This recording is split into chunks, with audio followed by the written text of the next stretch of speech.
Americans for Prosperity and to all of my courageous colleagues behind me. I am very humbled to be here not only on behalf of these colleagues, but on behalf of scores of men and women within the conservative ranks in the House of Representatives who have been enabled to stand for a reform of this federal budget and the earmarking process because of the extraordinary support across the blogosphere, across the fruited plains, and apparently on an RV in America.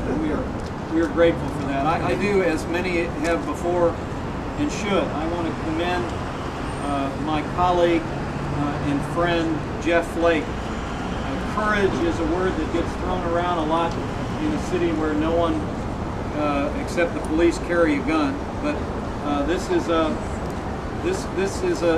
courageous man, and I commend him for the integrity with which he has gone to the floor and turned his face like flint against the wind and said that this shall not stand. And Jeff Flake, I commend you. Thank you for your integrity and principle. Let me say as I close, the power of the purse is the power of the House of Representatives. I do not come before you today to stand for the principle that the Congress ought not to be able to spend the money of the American people in ways large and small that it determines in its legislative process it ought to be spent. What I am here to say, and many of us are here to say, as Mr. Garrett just reflected, is that what the American people demand is accountability. And there cannot be accountability on earmark spending unless the American people know what is spent and who is spending it.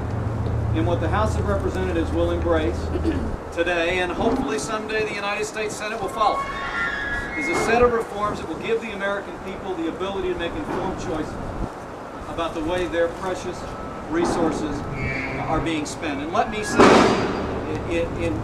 at the last, this is a Republican majority in Congress that is delivering these modest reforms to the American people. It was a Republican majority in Congress that delivered the first Deficit Reduction Act since 1998, when we signed the reconciliation bill at the White House with the President this year.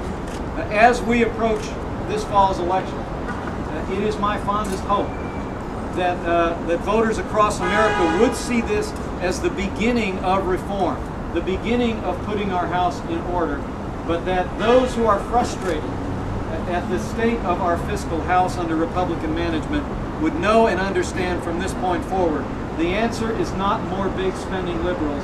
The answer is more conservative Republicans like those who stand with me today. Thank you and God bless you.